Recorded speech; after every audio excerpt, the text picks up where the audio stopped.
Amanda tenía 8 años y las calles de la Ciudad de México eran su único hogar desde que su madre murió. Era una niña morena, delgada, con huesos que se marcaban bajo la piel oscura y unos ojos que guardaban más tristeza de la que cualquier criatura debería conocer. Su sonrisa era rara, casi inexistente, reservada solo para momentos muy especiales. Cada día era una batalla por sobrevivir. Se paraba en los semáforos, cuando el sol apenas empezaba a calentar el asfalto, con su mano extendida hacia las ventanas de los coches que pasaban. Algunos conductores la ignoraban. Otros le gritaban que se apartara y muy pocos le daban algunas monedas. Con ese dinero compraba pan duro en las panaderías que estaban por cerrar o compartía la comida con otros habitantes de la calle que estaban en peor situación que ella. Amanda dormía en marquesinas de edificios abandonados, en bancos de plazas cuando la policía no la corría, o bajo puentes donde el viento nocturno era menos cruel. A pesar de todo, la niña tenía algo que nadie podía quitarle: una fe profunda que había heredado de su madre. Ella le había enseñado que Dios existía y que nunca las abandonaba, incluso en los peores momentos. Amanda rezaba cada noche antes de dormir, agradeciendo por el poco alimento que había conseguido y pidiendo protección. No sabía leer ni escribir bien.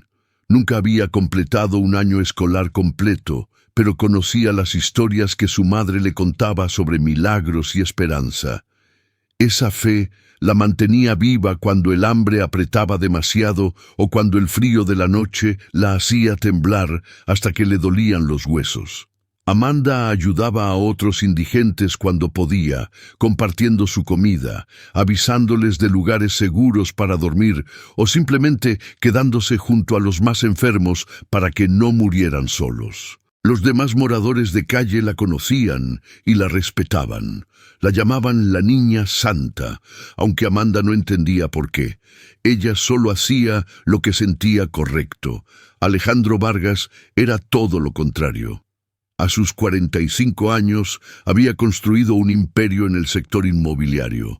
Era dueño de docenas de edificios comerciales, centros empresariales y proyectos residenciales de lujo en la bulliciosa Ciudad de México. Su nombre aparecía en revistas de negocios y era invitado frecuente a programas de televisión donde compartía sus consejos para el éxito. Alejandro era alto, de complexión fuerte, con el cabello oscuro peinado hacia atrás y siempre vestido con trajes que costaban más que el salario anual de sus empleados. Tenía una mandíbula cuadrada y ojos grises que miraban al mundo con frialdad calculadora. No había llegado a donde estaba siendo amable. Alejandro pisoteaba a quien fuera necesario para conseguir lo que quería. Había arruinado a competidores usando tácticas sucias. Había despedido a cientos de empleados sin pensarlo 2 veces cuando los números no le convenían, y trataba a las personas de menor estatus social como si fueran basura. Para él, el mundo se dividía en 2 categorías: los que tenían poder y los que no merecían ni su mirada. Sus empleados le temían. En las oficinas corporativas de Vargas Inmuebles, todos caminaban con cuidado, hablaban en voz baja y evitaban cualquier error que pudiera llamar la atención del jefe. Alejandro era conocido por despedir gente en público, humillando a gerentes frente a sus equipos si los resultados no cumplían sus expectativas. Había hecho llorar a más de un ejecutivo experimentado. No le importaba. Para él, las emociones eran debilidades que no podía permitirse. Sofía, su esposa, era completamente diferente. Tenía 40 años y una belleza serena que provenía más de su espíritu que de su físico. Era rubia, de estatura media, con ojos verdes que reflejaban una bondad genuina. Sofía había conocido a Alejandro cuando ambos eran jóvenes y él todavía no era el monstruo en que se había convertido. Se había enamorado de su ambición y determinación, creyendo que detrás de esa fachada dura había un buen hombre. Con los años había descubierto que estaba equivocada. Alejandro se había vuelto cada vez más arrogante, más cruel, más obsesionado con el dinero y el poder. Sofía había intentado cambiarlo, pero era como hablar con una pared. Ella se refugiaba en su fe religiosa, asistiendo a la iglesia cada domingo, participando en grupos de caridad y ayudando a los necesitados siempre que podía. Alejandro se burlaba de sus actividades, llamándolas pérdida de tiempo, pero no se lo impedía porque mantenía a Sofía ocupada y fuera de sus asuntos. La mujer vivía en una jaula de oro con todo el dinero que pudiera necesitar, pero sin la libertad de ser feliz. Sufría viendo cómo su marido trataba a las personas, cómo su corazón se había endurecido hasta volverse piedra. Rezaba por él cada noche, pidiendo que algo lo despertara de esa oscuridad. Gabriela era la hija única de la pareja. Tenía 10 años y usaba silla de ruedas desde hacía 2 años, cuando un accidente automovilístico le había destrozado la columna vertebral. Alejandro conducía ese día hablando por teléfono sobre negocios y manejando a exceso de velocidad. No vio el camión que se pasó el semáforo en rojo. El choque fue brutal. Alejandro salió prácticamente ileso, pero Gabriela quedó paralizada de la cintura hacia abajo. Los médicos dijeron que nunca volvería a caminar. Alejandro nunca había hablado del accidente, nunca se había disculpado, nunca había mostrado remordimiento. Simplemente contrató a los mejores especialistas. Compró la mejor silla de ruedas eléctrica y siguió con su vida como si nada hubiera pasado. Pero Gabriela sabía. La niña recordaba el momento del impacto. Recordaba despertar en el hospital sin poder mover las piernas. Recordaba la cara de indiferencia de su padre cuando le dieron el diagnóstico. A pesar de todo, Gabriela había heredado la bondad de su madre. Era una niña dulce, inteligente, que amaba leer y dibujar. Pasaba horas en su habitación de la enorme mansión familiar, mirando por la ventana y soñando con un mundo diferente. Sufría cada vez que veía a su padre humillar a los empleados domésticos, cada vez que escuchaba sus gritos por teléfono arruinando la vida de alguien más. Gabriela amaba a su madre con todo su corazón y le dolía verla tan triste, tan atrapada.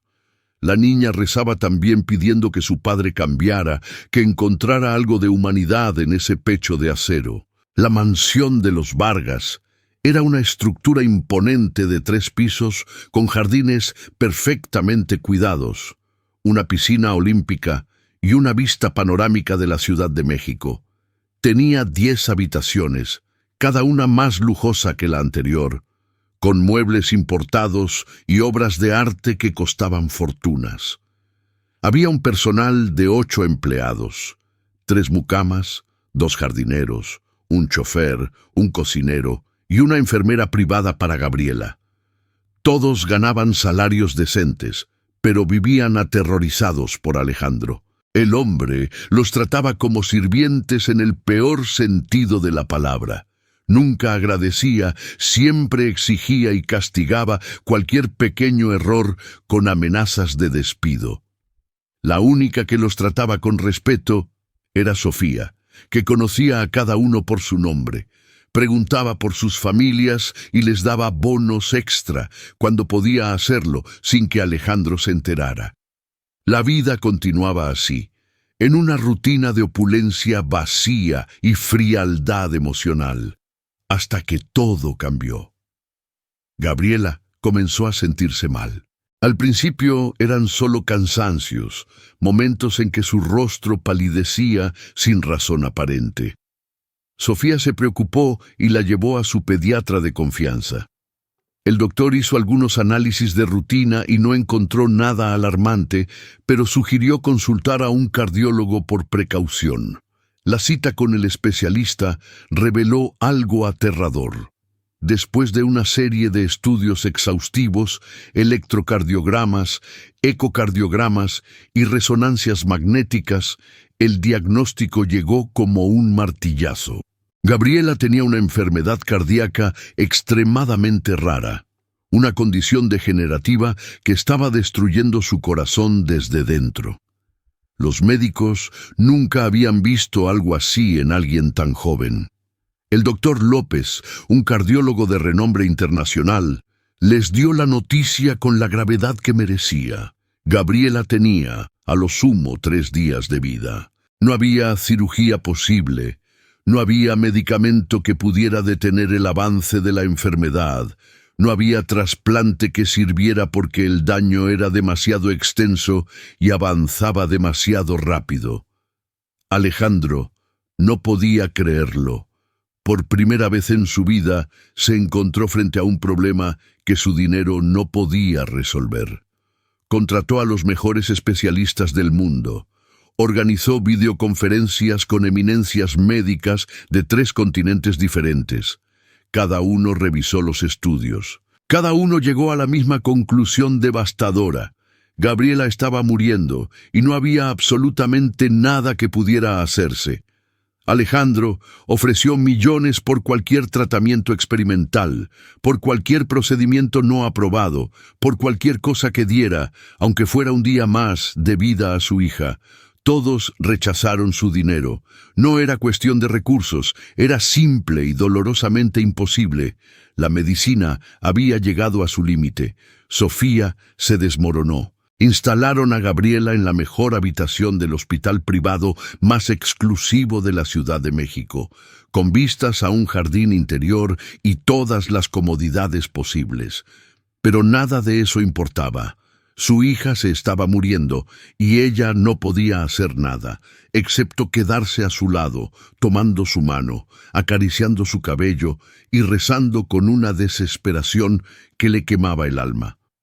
Gabriela sabía lo que estaba pasando. Era una niña inteligente y los doctores no habían logrado ocultar completamente la verdad. Ella veía el terror en los ojos de su madre, veía la rabia impotente en los de su padre. Tenía miedo, pero trataba de ser valiente.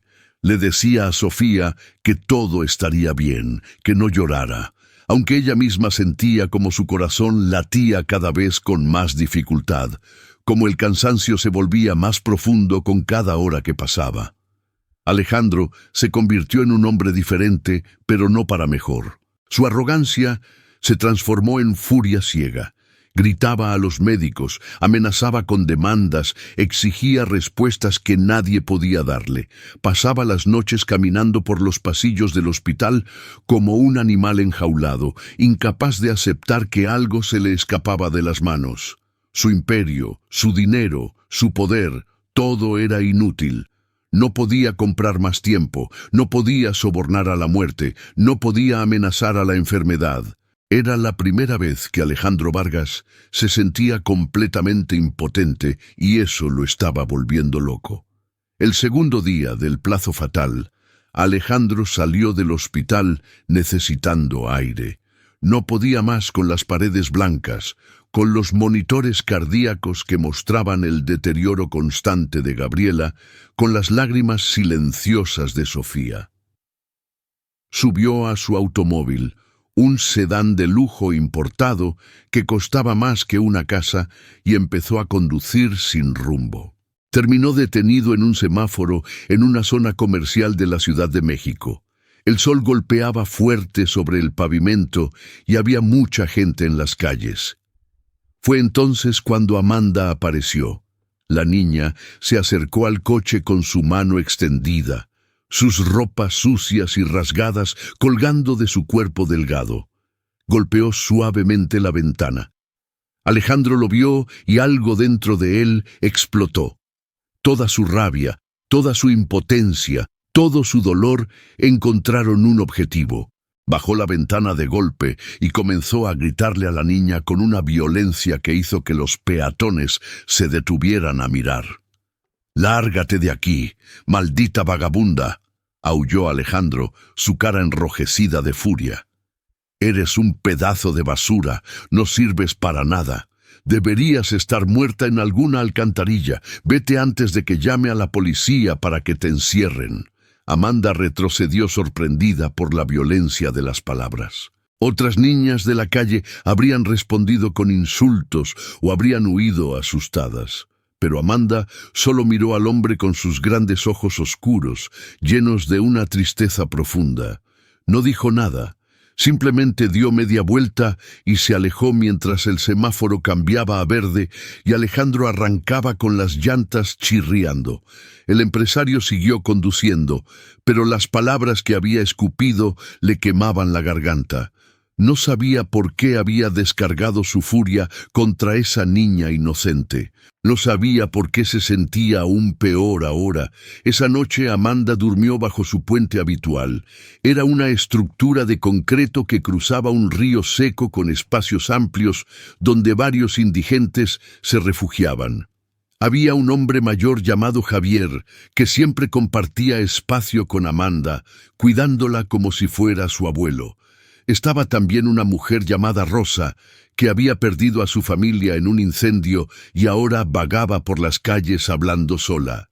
Amanda se acurrucó sobre unos cartones, usando una manta vieja que había encontrado en la basura, y cerró los ojos. El hambre le apretaba el estómago porque no había conseguido casi nada ese día, y las palabras del hombre del auto caro todavía resonaban en su mente. Pero Amanda rezó como siempre, agradeció por otro día de vida y se quedó dormida. El sueño llegó diferente esa noche. Amanda se encontró en medio de una luz tan brillante que no podía ver nada más. No sentía miedo, solo una paz inmensa que llenaba cada parte de su ser. Entonces escuchó una voz. No era como una voz normal, sino algo que retumbaba en su pecho, en sus huesos, en su alma. La voz le habló con claridad absoluta. Amanda, te he elegido para una misión. El hombre que te gritó hoy tiene una hija que está muriendo. Debes regresar a él y orar por esa niña. Yo haré un milagro a través de ti. No temas, yo estaré contigo. Amanda despertó de golpe, con el corazón latiendo rápido y el cuerpo cubierto de sudor. A pesar del frío de la noche, miró a su alrededor. Javier roncaba a su lado. Rosa murmuraba en sueños. Todo era normal, pero Amanda sabía que lo que había experimentado no era un sueño común, era real. Dios le había hablado, no tenía dudas. Se quedó despierta el resto de la noche pensando en lo que debía hacer. No sabía quién era ese hombre. No sabía dónde encontrarlo. No sabía nada, excepto que tenía que obedecer a lo que había escuchado. Cuando amaneció, Amanda se levantó con determinación. Javier le preguntó si estaba bien porque la veía diferente, pero la niña solo sonrió y dijo que tenía algo importante que hacer. Comenzó a caminar. No tenía un plan, solo una certeza en su corazón de que sería guiada. Caminó durante horas por calles que conocía y otras que no. Si sabían de algún hospital cerca, porque algo le decía que debía buscar ahí. Un vendedor ambulante le indicó la dirección del hospital privado más grande de la zona, un lugar donde solo los ricos podían pagar tratamiento. Amanda caminó kilómetros más llegar allí. El hospital era un edificio moderno de vidrio y acero, con jardines impecables y estacionamiento lleno de coches de lujo. Amanda, con su ropa sucia y sus pies descalzos llenos de tierra, se veía completamente fuera de lugar. Entró por la puerta principal, donde el aire acondicionado la golpeó como una ola fría. Había un gran lobby con piso de mármol, plantas decorativas y una recepción atendida por dos mujeres con uniformes impecables. Amanda se acercó, pero antes de que pudiera decir algo, un guardia de seguridad la interceptó. «¿Qué haces aquí, niña?», preguntó el guardia, un hombre grande con uniforme azul y expresión severa. «Necesito ver a alguien», dijo Amanda con su voz infantil. «Hay una niña enferma, y tengo que verla». «Este no es lugar para ti», respondió el guardia tomándola del brazo. «Vete antes de que llame a la policía». Otro guardia se acercó. Entre los dos empezaron a empujar a Amanda hacia la salida. La niña no se resistió, pero sus ojos buscaban desesperadamente algo, cualquier cosa que le indicara qué hacer. Algunas personas en el lobby miraban la escena con incomodidad, pero nadie intervenía. Amanda sintió que iba a fallar en su misión, que no podría cumplir lo que Dios le había pedido. Fue entonces cuando Carla apareció. Era una enfermera joven de unos 28 años con cabello castaño, recogido en una coleta y ojos avellana que reflejaban inteligencia y bondad. Carla llevaba 5 años trabajando en ese hospital y había tenido varios encuentros desagradables con Alejandro Vargas. El empresario había tratado de manipular procedimientos médicos con su dinero. Había gritado a enfermeras y doctores cuando las cosas no iban como él quería, y específicamente había humillado a Carla frente a otros pacientes cuando ella se negó a saltarse protocolos de seguridad solo porque él lo exigía. Carla lo despreciaba profundamente, pero había aprendido a mantener su profesionalismo. Ahora, al ver a los guardias sacando a esa niña de la calle, algo en su interior se rebeló. «Esperen», dijo Carla, acercándose con paso firme. «¿Qué está pasando? Esta niña entró sin permiso», explicó uno de los guardias. «Está molestando». Carla miró a Amanda.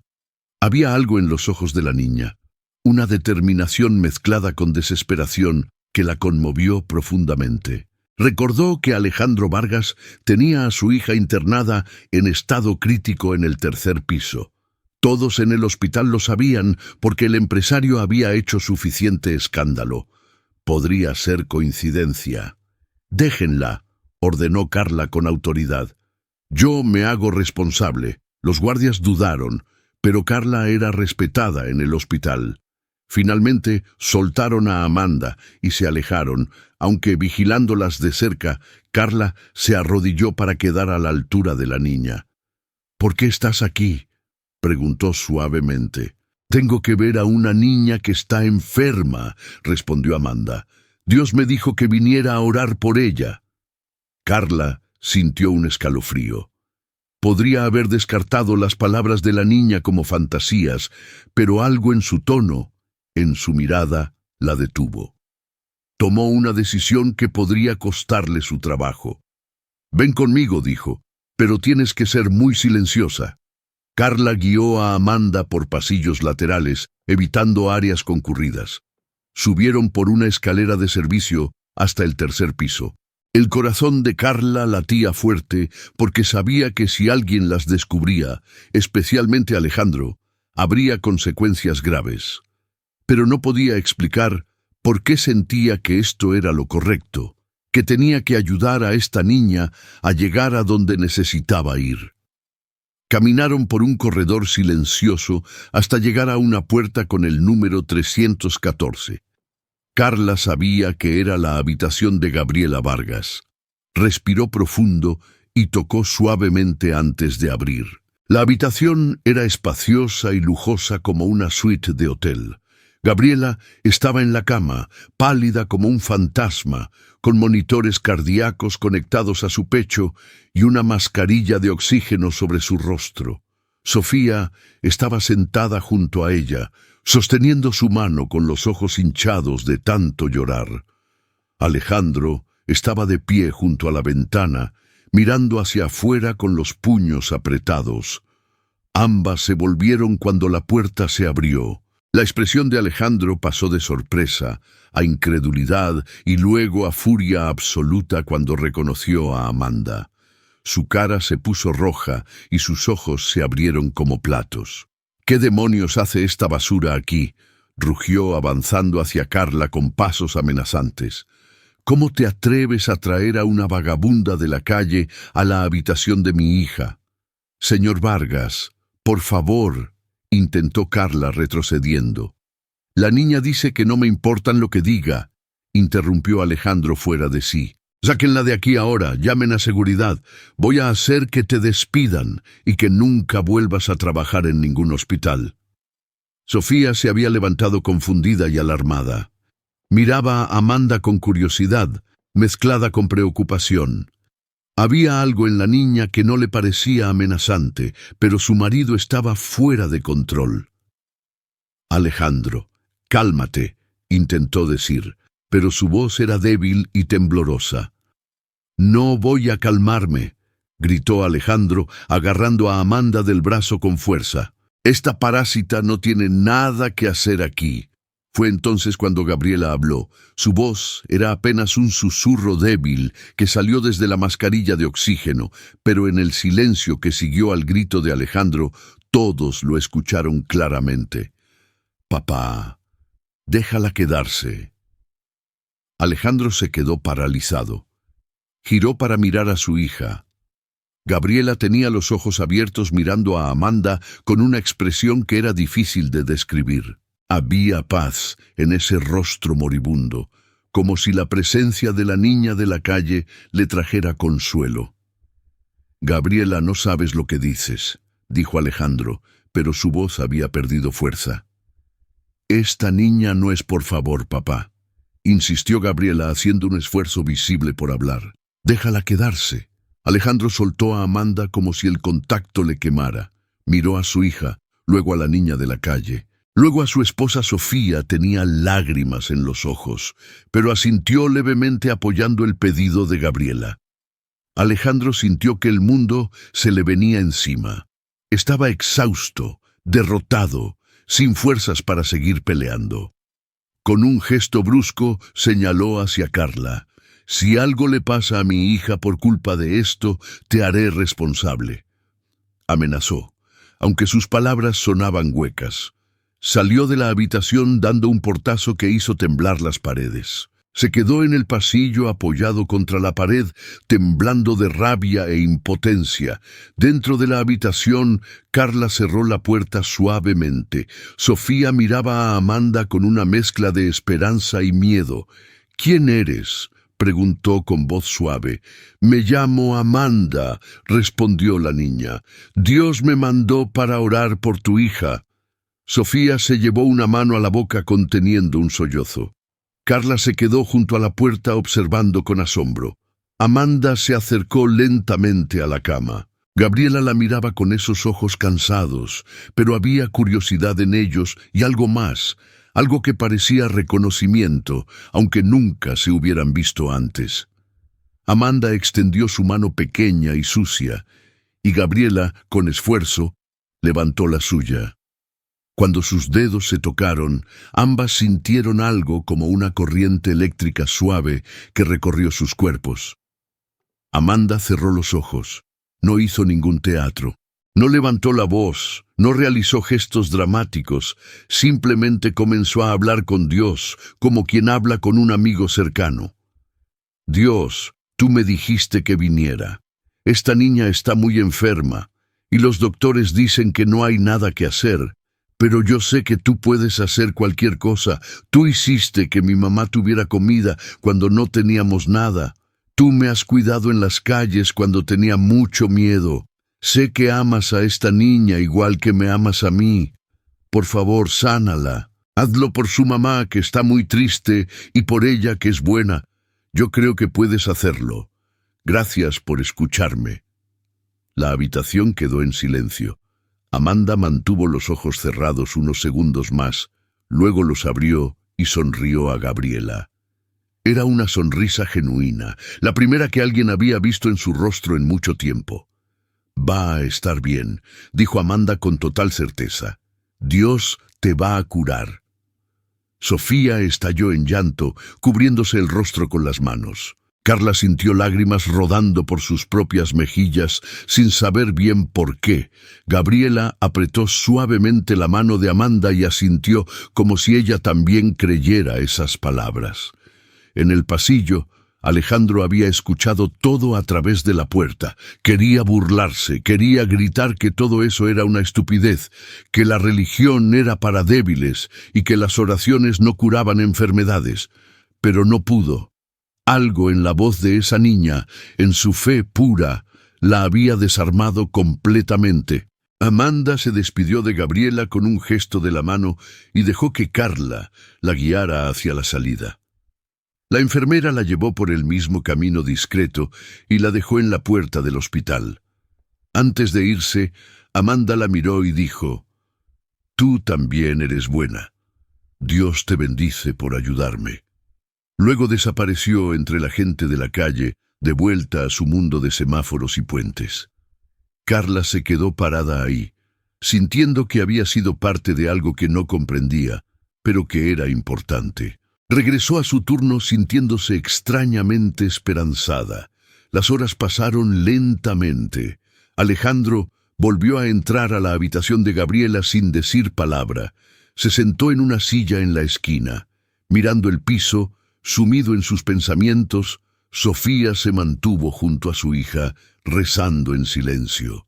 Gabriela dormía, su respiración dificultosa, los monitores mostrando un corazón que se rendía poco a poco. Los médicos entraban cada hora para chequear los signos vitales, moviendo la cabeza con tristeza profesional. El doctor López habló con Alejandro fuera de la habitación. «Señor Vargas, siento mucho decirle esto, pero es cuestión de horas, tal vez menos. El corazón de Gabriela está fallando.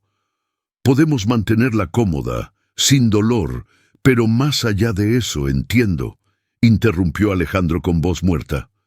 Esa noche fue la más larga de la vida de Alejandro Vargas. Se quedó despierto, mirando a su hija, recordando cosas que había olvidado o ignorado. Recordó cuando Gabriela nació, tan pequeña y perfecta, y cómo había sentido amor por primera vez en mucho tiempo.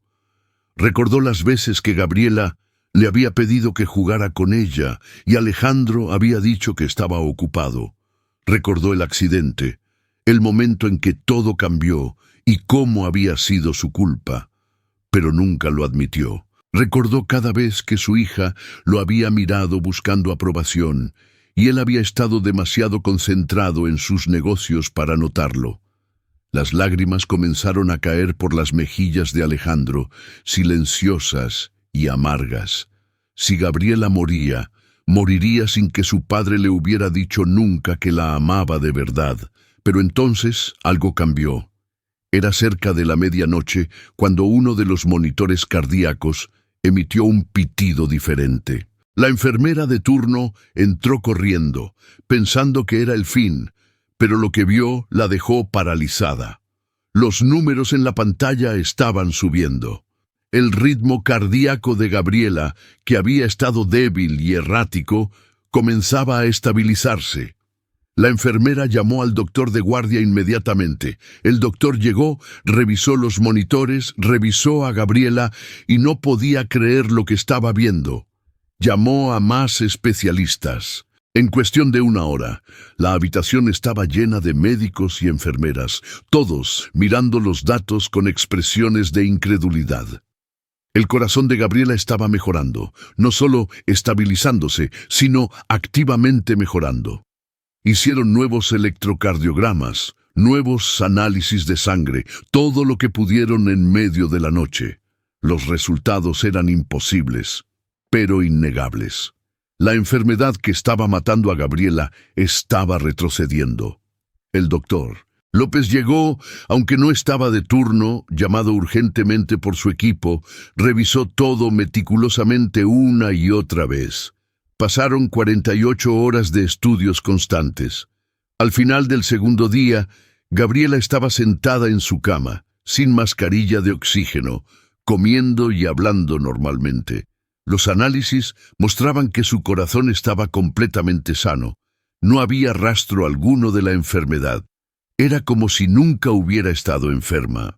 «No tengo explicación», admitió el doctor López frente a Alejandro y Sofía. «Médicamente esto es imposible. La enfermedad que tenía Gabriela era terminal, degenerativa, irreversible. Ahora no existe. Su corazón está perfectamente sano. Nunca en mi carrera he visto algo así». Alejandro escuchó las palabras, pero no las procesó completamente. Miraba a su hija, que le sonreía débilmente y no podía hablar. Sofía lloraba abrazada a Gabriela, dándole gracias a Dios una y otra vez. Los médicos salieron de la habitación murmurando entre ellos, algunos incrédulos, otros buscando explicaciones racionales que no existían. La noticia se extendió por todo el hospital. Las enfermeras hablaban en voz baja sobre el milagro de la niña del tercer piso. Algunos doctores más escépticos revisaban los estudios buscando errores en el diagnóstico inicial, pero todo estaba correcto. Gabriela había estado muriendo y ahora estaba curada. No había término medio, no había explicación científica. Alejandro salió del hospital como un zombi, subió a su auto y condujo sin rumbo durante horas. Su mente era un torbellino. Había visto lo imposible con sus propios ojos. Su hija había sido sanada después de que una niña de la calle orara por ella. Una niña a la que Alejandro había humillado, insultado, tratado peor que a un animal. Las palabras que le había gritado a Amanda resonaban en su cabeza como martillazos. Vagabunda, basura, deberías estar muerta. Alejandro sintió náuseas y tuvo que detener el auto en el arcén. Salió y vomitó en la hierba, su cuerpo temblando violentamente. Cuando terminó, se quedó apoyado contra el auto, mirando al cielo. ¿Por qué?, susurró al vacío. ¿Por qué la salvaste? No lo merezco. He hecho cosas terribles, he destruido vidas. ¿Por qué mostrarme misericordia? No hubo respuesta, solo el sonido del viento. Pero Alejandro sabía que algo fundamental había cambiado en él. Todas sus certezas se habían derrumbado. El dinero no era poder absoluto. La ciencia tenía límites y existía algo más grande que él, algo que había usado a una niña abandonada para hacer lo imposible. Alejandro comenzó a buscar a Amanda. Al principio lo hizo discretamente, conduciendo por las calles donde la había visto, preguntando a vendedores ambulantes y comerciantes si conocían a una niña de la calle llamada Amanda. Nadie sabía nada útil. Había muchas niñas en las calles, todas parecidas en su miseria. Alejandro expandió su búsqueda. Contrató a un investigador privado que se especializaba en encontrar personas desaparecidas. Le dio toda la información que tenía, que era casi nada. Una niña morena, 8 años aproximadamente, muy delgada, que pedía monedas en los semáforos. El investigador, un hombre llamado Julio Méndez, era bueno en su trabajo. Comenzó a preguntar en refugios, comedores sociales, zonas conocidas por concentración de indigentes. Mostraba una foto que Alejandro había logrado capturar de las cámaras de seguridad del hospital. Una imagen borrosa, pero reconocible, de Amanda cuando Carla la llevaba por los pasillos. Semanas pasaron sin resultados. Amanda parecía haberse evaporado. Julio reportaba cada pocos días, siempre con las manos vacías. Había rumores de una niña que ayudaba a otros indigentes, que tenía algo especial, pero nadie sabía exactamente dónde encontrarla. Mientras tanto, la vida de Alejandro comenzaba a transformarse de maneras que él no anticipaba. Gabriela había salido del hospital completamente recuperada. Los médicos querían mantenerla en observación, hacer estudios de seguimiento, pero todos los análisis mostraban lo mismo: salud perfecta. Gabriela volvió a casa en su silla de ruedas porque la parálisis no había cambiado, pero con un corazón fuerte y sano. La niña estaba radiante, más feliz de lo que había estado en años. Le contaba a su madre una y otra vez sobre Amanda, sobre cómo se había sentido cuando la niña oró por ella, como si una luz cálida la envolviera. Alejandro no podía concentrarse en sus negocios. Por primera vez en décadas, llegaba tarde a reuniones, cancelaba compromisos, ignoraba llamadas importantes. Sus ejecutivos estaban desconcertados. El hombre que los había aterrorizado con su dedicación obsesiva al trabajo, ahora se veía distraído, ausente. En una junta de directorio, uno de los vicepresidentes, un hombre llamado Esteban Cortés, se atrevió a preguntarle si todo estaba bien. Alejandro lo miró como si no lo reconociera. Luego simplemente asintió y salió de la sala sin terminar la reunión. Sofía notaba los cambios en su marido. Alejandro la miraba diferente ahora, como si realmente la viera por primera vez en años. Una noche, mientras cenaban en el enorme comedor de la mansión, Alejandro dejó sus cubiertos y habló con voz que Sofía apenas reconoció por lo suave que era. «Sofía, he sido un monstruo contigo, con Gabriela, con todos. No sé cómo pedirte perdón por todos estos años». Sofía dejó caer su copa de vino, que se hizo añicos contra el suelo. Las mucamas que servían la cena se quedaron paralizadas. Nunca habían escuchado al señor Vargas hablar así. Sofía comenzó a llorar cubriendo su rostro con las manos. Alejandro se levantó, rodeó la mesa y por primera vez en años abrazó a su esposa. Ella se aferró a él sollozando contra su pecho. «Algo está cambiando en mí», continuó Alejandro. «No entiendo qué, pero algo se rompió dentro de mí cuando vi a Gabriela curada, cuando recordé cómo traté a esa niña que la salvó. He hecho tantas cosas malas, Sofía, tantas. Todavía hay tiempo», susurró Sofía. «Todavía puedes cambiar. Dios te está dando una oportunidad». Gabriela, desde su silla en la cabecera de la mesa, observaba a sus padres con ojos brillantes. Era la primera vez que veía a su padre mostrar vulnerabilidad, humanidad real. La niña sonrió, sintiendo que algo bueno estaba empezando. Los días se convirtieron en semanas. Alejandro comenzó a hacer cambios en su empresa, pero no de la forma que sus empleados esperaban. Llamó a Esteban Cortés a su oficina y le pidió una lista de todos los empleados que había despedido en los últimos 5 años sin causa justificada, gente que había echado por capricho o por no cumplir expectativas imposibles. Esteban quedó confundido, pero obedeció. La lista era larga, casi 120 nombres. Alejandro comenzó a contactar a esas personas personalmente. Llamaba o enviaba cartas ofreciendo reunirse con cada uno. Algunos rechazaron, todavía resentidos y con razón. Otros aceptaron por curiosidad o necesidad. Alejandro se encontró con cada persona que aceptó. Les pidió perdón por cómo los había tratado y les ofreció sus trabajos de vuelta con mejores condiciones. No todos aceptaron regresar, pero muchos sí. Entre ellos estaba una mujer llamada Patricia Reyes, que había sido gerente de ventas y que Alejandro había despedido públicamente frente a todo su equipo por no alcanzar una meta trimestral que era prácticamente imposible. Patricia tenía 3 hijos y había pasado meses desempleada antes de encontrar otro trabajo que pagaba la mitad. «Señor Vargas, usted destrozó mi reputación», dijo Patricia cuando se reunieron en un café. «Mi familia casi pierde la casa. Mis hijos me vieron llorar noche tras noche». «Lo sé», respondió Alejandro, y había lágrimas en sus ojos. «No hay disculpa suficiente. No puedo deshacer el daño, pero quiero intentar repararlo.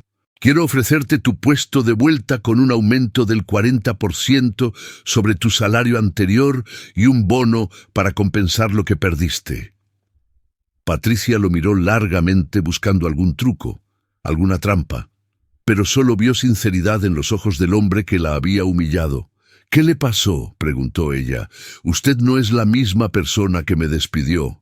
«Mi hija estuvo a punto de morir», respondió Alejandro simplemente, «y una niña de la calle la salvó con una oración. Eso me cambió». Patricia aceptó volver. Historia tras historia se repitió con diferentes personas. No todos perdonaron, no todos regresaron, pero Alejandro siguió intentando. También comenzó a revisar las prácticas de su empresa. Descubrió proyectos donde había usado métodos turbios para conseguir terrenos, donde había sobornado a funcionarios, donde había arruinado a competidores pequeños con tácticas desleales. Comenzó a hacer restituciones donde podía, devolviendo dinero, ofreciendo compensaciones, rectificando contratos. Sus socios y ejecutivos pensaban que se había vuelto loco. En una reunión tensa con la junta directiva, el director financiero, un hombre llamado Mauricio Álvarez, se levantó furioso. Alejandro, estás destruyendo todo lo que construimos. Estas compensaciones nos están costando millones. Reinstalar a empleados que despedimos por incompetentes es absurdo. Eran competentes, respondió Alejandro con calma. Yo era el incompetente. Yo era el que no sabía valorar a las personas. ¿Qué te pasó?, preguntó Mauricio. ¿Tuviste algún tipo de crisis nerviosa? ¿Necesitas ayuda psiquiátrica? Lo que necesito es ser un mejor hombre, dijo Alejandro. Y si no están de acuerdo con la nueva dirección de esta empresa, tienen libertad de renunciar. Pagaré generosas indemnizaciones. 3 ejecutivos renunciaron esa semana. Esteban Cortés, sin embargo, se quedó en privado. Le confesó a Alejandro que siempre había odiado la forma en que manejaban los negocios, pero nunca había tenido el coraje de oponerse. Ahora veía en Alejandro una oportunidad de hacer las cosas bien. Carla, la enfermera que había ayudado a Amanda a entrar al hospital, también experimentó cambios en su vida. Alejandro fue personalmente al hospital a buscarla. Cuando ella lo vio entrar a su área de trabajo, sintió pánico, pensando que venía a cumplir su amenaza de arruinar su carrera. Pero Alejandro se acercó con humildad. «Quiero agradecerte», dijo. «Hiciste algo que yo no permití. Dejaste que esa niña llegara hasta mi hija. Probablemente salvaste la vida de Gabriela y definitivamente salvaste mi alma». Carla no sabía qué decir. Alejandro continuó. «Quiero hacer una donación al hospital, 5 millones para mejorar el ala de pediatría, y quiero que tú seas promovida a coordinadora de enfermería con un salario apropiado. Hablé con el director del hospital esta mañana. Él está de acuerdo». «No tiene que hacer eso», susurró Carla. «Sí, tengo que hacerlo», respondió Alejandro. «Tengo que empezar a usar mi dinero para cosas buenas». La donación se hizo efectiva y Carla fue promovida. La noticia corrió por el hospital y muchos se preguntaban qué había cambiado al empresario más temido de la ciudad. Algunos doctores que habían presenciado la curación de Gabriela comenzaron a hablar más abiertamente sobre lo que había pasado. Aunque muchos en la comunidad médica se mantenían escépticos, atribuyendo la recuperación a algún error de diagnóstico que no podían identificar. Otros estaban dispuestos a admitir que habían visto algo inexplicable. Mientras tanto, Julio Méndez, el investigador, finalmente tuvo un avance. Un trabajador social que operaba en una zona marginal le habló de una niña que encajaba con la descripción que vivía bajo un puente específico junto a un grupo de indigentes. Julio fue al lugar con Alejandro. Era un área peligrosa donde las autoridades raramente patrullaban y donde la desesperación era palpable en cada esquina. Había basura acumulada, edificios abandonados cubiertos de grafitis y grupos de personas que vivían en condiciones inhumanas. Bajo el puente había unos 15 indigentes. Algunos dormían sobre cartones, otros estaban sentados en círculos compartiendo comida escasa. Cuando el auto de lujo de Alejandro se estacionó cerca, todos miraron con desconfianza. Alejandro bajó del vehículo claramente fuera de lugar, con su traje caro en medio de esa miseria. Julio lo acompañaba, pero le había advertido que tuviera cuidado. Alejandro caminó hacia el grupo. «Busco a una niña llamada Amanda», dijo con voz alta, pero no amenazante. «Es importante. No quiero hacerle daño, solo hablar con ella». Un hombre mayor, Javier, que había sido amigo de Amanda, se levantó. Era un indigente de unos 60 años con barba larga y gris, ropa raída, pero ojos que todavía conservaban inteligencia. «¿Por qué la busca?», preguntó con recelo. «Porque le debo todo», respondió Alejandro. «Ella salvó a mi hija. Necesito encontrarla. Javier estudió al hombre frente a él. Había aprendido a leer a las personas en sus años en la calle». Y algo en Alejandro le pareció sincero. Señaló hacia un extremo del puente. «Suele estar allá, pero no la he visto desde esta mañana. Probablemente está en los semáforos». Alejandro asintió en agradecimiento. Dejó una cantidad considerable de dinero con Javier, pidiéndole que lo distribuyera entre el grupo para comida. Javier lo aceptó con sorpresa. Alejandro y Julio volvieron al auto y comenzaron a recorrer las calles buscando en cada semáforo. Pasaron horas. El sol comenzó a bajar, tiñendo el cielo de naranja y púrpura. Alejandro sentía frustración creciente. ¿Y si Amanda había dejado la zona y si nunca la encontraba? Pero entonces, en un semáforo muy concurrido cerca de un centro comercial, Alejandro la vio. Amanda estaba ahí con su mano extendida hacia los autos que pasaban. Su ropa igual de sucia que la última vez, su rostro igual de delgado, pero con esos ojos que no habían perdido su extraña luz interior. Alejandro le dijo a Julio que se detuviera. Bajó del auto sin importarle que el semáforo estuviera en verde, que los conductores detrás comenzaran a tocar las bocinas con furia. Se acercó a Amanda y la niña la reconoció inmediatamente. Amanda dio un paso atrás, recordando la violencia de su último encuentro, pero lo que vio la detuvo. Alejandro Vargas, el hombre que la había llamado basura, estaba llorando. El empresario se arrodilló ahí mismo, en medio de la calle, frente a la niña de 8 años. Los conductores seguían tocando las bocinas. Algunos gritaban insultos. Pero Alejandro no les prestó atención. Las lágrimas caían por su rostro sin control. Dijo con voz quebrada: «Perdóname por lo que te dije, perdóname por cómo te traté. Tú salvaste a mi hija. Tú me salvaste a mí también, aunque no lo sabías. Eres la niña más valiente y más buena que he conocido, y yo te traté como basura. Perdóname, por favor». Amanda miró al hombre arrodillado frente a ella. No había rencor en los ojos de la niña. Nunca lo había habido. Amanda entendía el dolor de maneras que alguien tan joven no debería poder entender. Se acercó a Alejandro y lo abrazó con sus brazos delgados.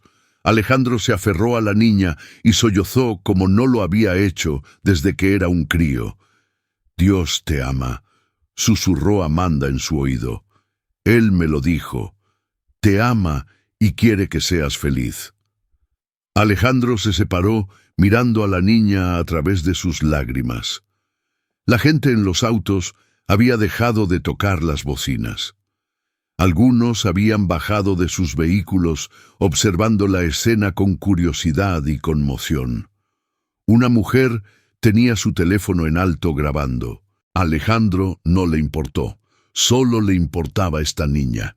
«Amanda, quiero que vengas conmigo», dijo Alejandro. «Quiero darte un hogar. Quiero que seas parte de mi familia. Mi esposa y mi hija también quieren conocerte. Ya no tienes que vivir en las calles. Te lo ruego. Déjame cuidar de ti». Amanda miró al hombre. En sus 8 años de vida había aprendido a no confiar fácilmente, pero algo en el corazón de este hombre había cambiado. Amanda podía sentirlo. Asintió lentamente. «Está bien», dijo simplemente. Alejandro la levantó en brazos, aunque la niña ya era grande para eso, y la llevó al auto. Julio condujo de regreso a la mansión de los Vargas. En el camino, Alejandro llamó a Sofía para decirle que había encontrado a Amanda y que venía a casa. Sofía lloró de alegría en el teléfono. Gabriela gritó de emoción en el fondo. La mansión se preparó para recibir a la invitada más importante que jamás hubiera cruzado sus puertas. Cuando llegaron, Sofía y Gabriela estaban esperando en la entrada. Sofía se arrodilló para recibir a Amanda con un abrazo que olía a perfume caro y amor genuino. Gabriela extendió sus brazos desde su silla de ruedas y Amanda se acercó abrazando a la niña que había ayudado a salvar. Las dos niñas se miraron y sonrieron, reconociendo en la otra algo especial. Amanda fue llevada adentro. Las mucamas prepararon un baño caliente mientras Sofía buscaba ropa limpia. Amanda nunca había experimentado un baño en tina con agua caliente y jabón que olía a flores. Lloró silenciosamente mientras se lavaba. dejando que semanas de suciedad de la calle se desprendieran de su piel. Cuando salió vestida con ropa nueva que Sofía había salido a comprar corriendo, parecía una niña diferente, pero sus ojos seguían siendo los mismos, llenos de esa fe inquebrantable. La familia cenó junta esa noche. Para Amanda fue abrumador estar en esa mesa enorme, con más comida de la que había visto en meses, cubiertos que no sabía cómo usar correctamente. Pero Sofía y Gabriela fueron pacientes, enseñándole, haciéndole sentir cómodo. Alejandro apenas comió. Solo observaba a la niña con una mezcla de gratitud y asombro. Después de cenar, Amanda fue llevada a una habitación que habían preparado para ella. Era grande, con una cama enorme, juguetes nuevos y una ventana que daba al jardín iluminado. Amanda se sentó en la cama tocando las sábanas suaves con incredulidad. —¿Esto es mío? —preguntó con voz pequeña. —Todo tuyo —respondió Sofía sentándose junto a ella. —Esta es tu casa ahora, Amanda. Eres parte de nuestra familia. Amanda se acostó esa noche en una cama de verdad por primera vez que podía recordar. Lloró un poco pensando en su madre, deseando que ella pudiera ver esto, pero también sonrió, agradeciendo a Dios por este giro imposible en su vida. Se durmió profundamente, sin miedo al frío o al peligro, rodeada de paredes que la protegían. Los días siguientes fueron de ajuste. Alejandro contrató a una tutora privada para ayudar a Amanda a ponerse al día con la educación que había perdido. La niña era inteligente y aprendía rápido, hambrienta por conocimiento. También comenzó terapia con una psicóloga infantil llamada doctora Estela Ruiz, quien ayudaba a Amanda a procesar el trauma de haber vivido en las calles y la pérdida de su madre. Alejandro inició los trámites legales de adopción. Fue un proceso complejo porque Amanda no tenía documentos oficiales, pero Alejandro usó sus recursos y contactos de manera legítima esta vez para acelerar las cosas. Gabriela y Amanda se volvieron inseparables rápidamente. Gabriela le enseñaba a Amanda sobre libros, películas, juegos. Amanda le enseñaba a Gabriela sobre resiliencia, sobre encontrar alegría en cosas pequeñas, sobre fe genuina. Se volvieron hermanas en el sentido más verdadero de la palabra, no por sangre, sino por elección y amor. Gabriela empezó fisioterapia intensiva nuevamente, no con la esperanza de volver a caminar necesariamente, pero para mantenerse fuerte y saludable. Amanda la acompañaba a cada sesión, animándola, celebrando cada pequeño progreso. Alejandro transformó fundamentalmente su empresa. Creó un departamento completo dedicado a responsabilidad social. Estableció programas para contratar a personas que habían vivido en las calles, dándoles capacitación y oportunidades reales. Compró varios edificios que estaban desocupados y los convirtió en refugios con servicios completos: camas, duchas, comida, asesoramiento laboral, atención médica gratuita. Invirtió millones en estos proyectos y aunque algunos de sus antiguos socios se burlaban llamándolo blando o diciéndole que había perdido su toque empresarial, Alejandro no se inmutó. Había descubierto que la verdadera riqueza no estaba en acumular dinero, sino en usarlo para bien. Sofía floreció por primera vez en años. Tenía al esposo que siempre había soñado, uno que la escuchaba, la valoraba, la amaba verdaderamente. La mansión se llenó de vida y risa. Los empleados domésticos notaron el cambio también. Alejandro ahora los saludaba por sus nombres, preguntaba por sus familias, les daba bonos generosos. El ambiente de miedo que había reinado en esa casa se transformó en uno de respeto mutuo. Carla visitaba regularmente. Se había vuelto amiga cercana de la familia después de todo lo sucedido. Gabriela la adoraba y Amanda también, recordando que ella había sido quien la ayudó a llegar hasta la niña enferma.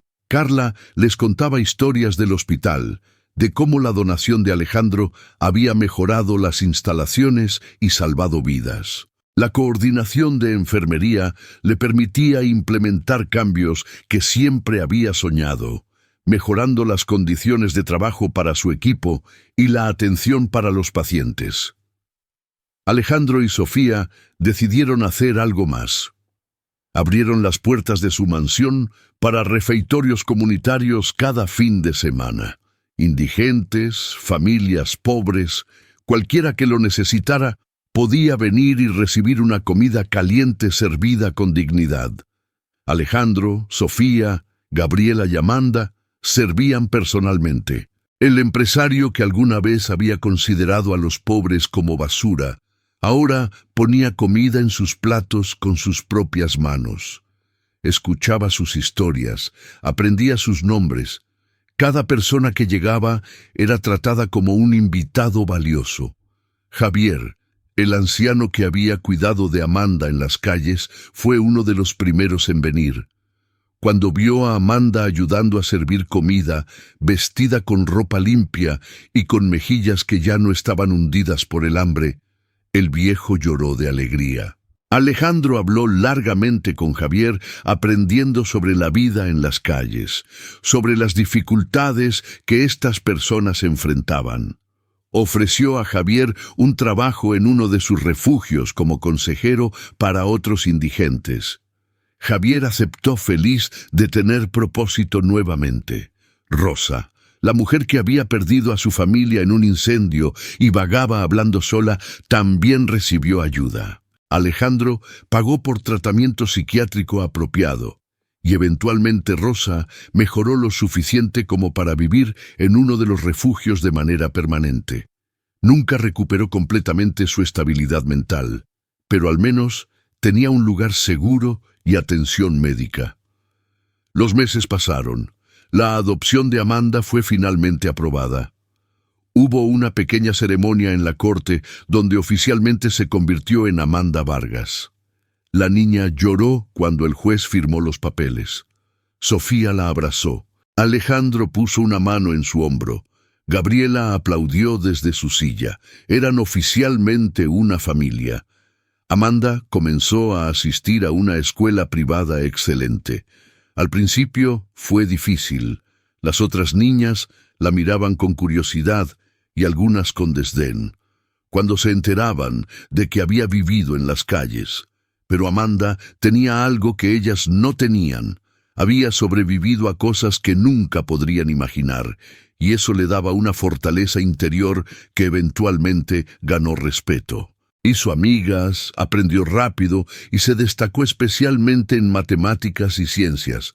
Sus maestras estaban impresionadas con su dedicación. Gabriela también progresó en su terapia física. Aunque los doctores todavía decían que caminar era prácticamente imposible, Gabriela no había perdido la esperanza. Tenía una hermana que había sido sanada milagrosamente. Había visto lo imposible suceder. Trabajaba duro en cada sesión, apoyada siempre por Amanda, que la animaba desde el costado. Los fisioterapeutas comentaban que nunca habían visto a una paciente tan motivada. La transformación de Alejandro no pasó desapercibida en el mundo empresarial. Revistas que antes lo celebraban por su crueldad lo entrevistaban sobre su cambio radical. Algunos lo llamaban hipócrita, sugiriendo que era todo un truco publicitario. Alejandro no les prestaba atención. Sabía la verdad. Sabía que había sido un hombre terrible y que ahora estaba tratando cada día de ser mejor. No era perfecto. Todavía tenía momentos de impaciencia. Todavía luchaba con su temperamento, pero la diferencia era que ahora se esforzaba activamente por cambiar. Esteban Cortés, quien había permanecido como uno de sus ejecutivos más confiables, lo apoyaba completamente. Juntos reestructuraron toda la filosofía de Vargas Inmuebles. Ya no se trataba solo de maximizar ganancias, sino de construir comunidades, de ofrecer viviendas asequibles, de crear empleos dignos. Sorprendentemente, aunque los márgenes de ganancia individuales eran menores, el volumen de negocios aumentó. Las personas querían trabajar con una empresa que tenía valores. La reputación de Alejandro mejoró dramáticamente. Una tarde, casi 6 meses después de que Amanda llegara a vivir con ellas, la familia estaba reunida en la sala. Gabriela y Amanda jugaban videojuegos mientras Sofía leía y Alejandro revisaba algunos documentos de trabajo. Era una escena doméstica normal, el tipo de momento que Alejandro nunca había valorado antes, pero que ahora atesoraba. El timbre de la puerta sonó. Una de las mucamas fue a abrir y regresó con una expresión extraña. «Señor, hay alguien que quiere verlo. Dice que es importante». Alejandro fue a la puerta. Ahí estaba el doctor López, el cardiólogo que había tratado a Gabriela. El médico parecía nervioso. «Doctor, ¿sucede algo con Gabriela?», preguntó Alejandro inmediatamente, sintiendo pánico. «No», se apresuró a decir López. «Gabriela está perfectamente bien. Vine por otro motivo. ¿Puedo pasar?». Alejandro lo invitó a entrar. Se sentaron en el estudio lejos de las niñas. El doctor López se veía incómodo, como si estuviera a punto de decir algo que le costaba admitir. «Señor Vargas, he estado revisando el caso de Gabriela una y otra vez durante estos meses. He consultado con colegas alrededor del mundo. He escrito un artículo sobre su recuperación para una revista médica, obviamente manteniendo su privacidad, y he llegado a una conclusión que nunca pensé que diría». «¿Cuál?», preguntó Alejandro. «No hay explicación médica para lo que le sucedió a su hija. Ninguna.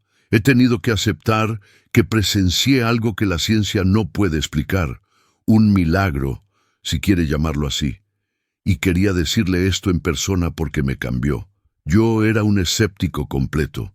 Confiaba solo en la ciencia, en lo que podía medir y probar. Pero Gabriela me mostró que hay cosas más allá de eso. Vine a agradecerle por permitirme ser parte de algo extraordinario». Alejandro sintió lágrimas en sus ojos nuevamente. Últimamente lloraba con facilidad, algo que antes habría considerado debilidad, pero ahora entendía como humanidad. «Gracias por decirme esto, doctor, y gracias por cuidar también de mi hija». Después de que López se fuera, Alejandro se quedó en su estudio pensando. Pensó en todo lo que había cambiado, en el camino que había recorrido desde ser un hombre cruel y arrogante hasta alguien que trataba al menos de vivir con compasión. Todo había comenzado con una niña de 8 años que tenía fe cuando no tenía ninguna otra cosa. Amanda había sido el instrumento de algo mucho más grande, algo que había quebrado el corazón de piedra de Alejandro y le había dado uno nuevo. Los proyectos sociales de Alejandro continuaron expandiéndose. Abrió más refugios, creó programas de capacitación laboral, estableció becas para niños de bajos recursos. Cada iniciativa llevaba parte de su fortuna, pero Alejandro descubrió que nunca se había sentido más rico. El respeto genuino que ahora recibía valía más que el miedo que solía inspirar. Las personas que trabajaban con él lo hacían porque creían en la misión, no porque le temieran. Sofía se involucró profundamente en las obras caritativas. Organizaba eventos de recaudación, coordinaba voluntarios, visitaba los refugios regularmente. Su vida tenía propósito ahora, y su matrimonio con Alejandro se había convertido en la sociedad amorosa que siempre había deseado. Se tomaban de la mano nuevamente, se besaban con ternura, hablaban durante horas sobre sus sueños y planes.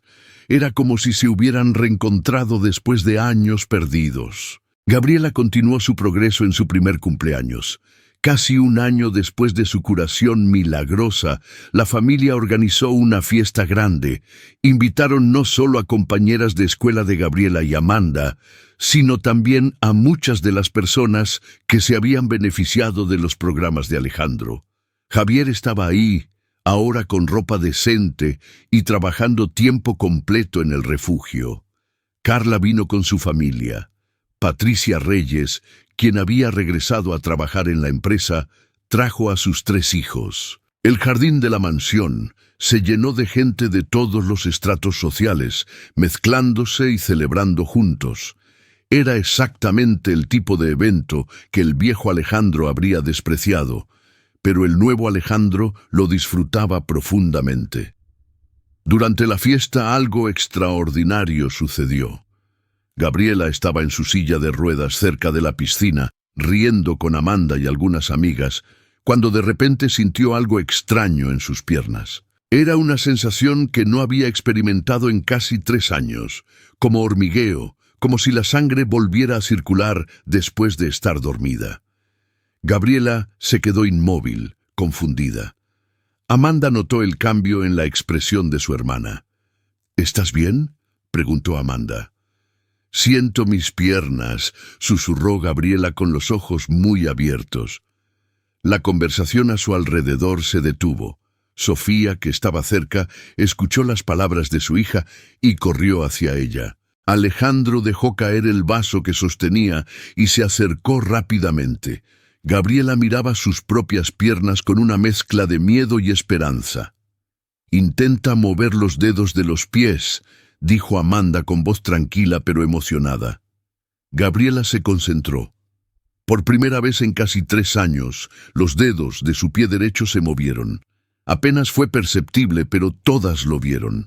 Sofía se cubrió la boca con las manos conteniendo un grito. Alejandro se arrodilló frente a su hija, tomando una de sus piernas con manos temblorosas. «¿Puedes sentir esto?», preguntó, tocando suavemente la rodilla de Gabriela. «Sí», respondió Gabriela, y lágrimas comenzaron a rodar por sus mejillas. «Papá, ¿puedo sentirlo?». La fiesta se convirtió en algo completamente diferente. Los invitados se reunieron alrededor de Gabriela, observando con asombro mientras la niña lograba mover primero los dedos, luego los pies, luego flexionar las rodillas ligeramente. Era como si su cuerpo estuviera recordando cómo funcionar. Alejandro llamó inmediatamente al doctor López, quien llegó en menos de 1 hora, interrumpiendo su día libre. El cardiólogo trajo a una colega neuróloga y ambas examinaron a Gabriela exhaustivamente en una habitación de la mansión que improvisaron como consultorio. Las pruebas preliminares mostraban actividad neurológica donde antes no había nada. Los doctores estaban atónitos. López miró a Alejandro con una expresión que mezclaba incredulidad profesional con algo que parecía reverencia. «Es médicamente imposible», dijo la neuróloga, una mujer llamada doctora Campos. La columna vertebral de Gabriela fue severamente dañada. Los nervios no regeneran así. Esto no puede estar pasando, pero está pasando. Ya he aprendido que imposible es una palabra relativa, respondió Alejandro mirando a Amanda, que observaba todo con una sonrisa tranquila. Gabriela fue llevada al hospital para estudios más completos. Durante las siguientes semanas, su recuperación continuó de manera progresiva. Primero pudo sostener su peso con apoyo, luego dar pasos pequeños con andadera, luego con bastones. Los fisioterapeutas que la habían tratado durante años no podían creer lo que veían. 3 meses después de su cumpleaños, Gabriela Vargas caminó sin ayuda por primera vez desde el accidente. No era perfecto. Cojeaba un poco y se cansaba rápido, pero caminaba.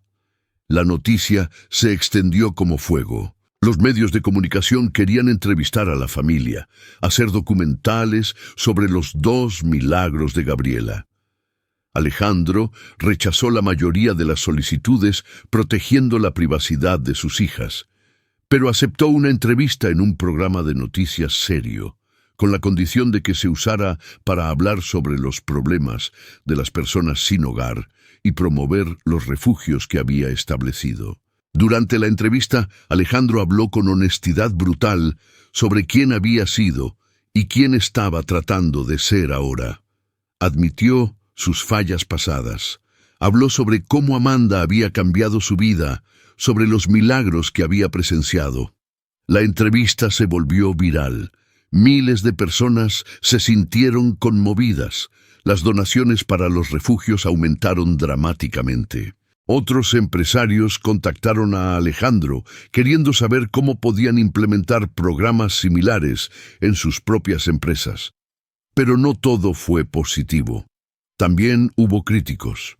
Un periodista investigativo llamado Darío Fuentes publicó un artículo poniendo en duda la veracidad de los milagros, sugiriendo que todo era un montaje elaborado para limpiar la imagen de Alejandro.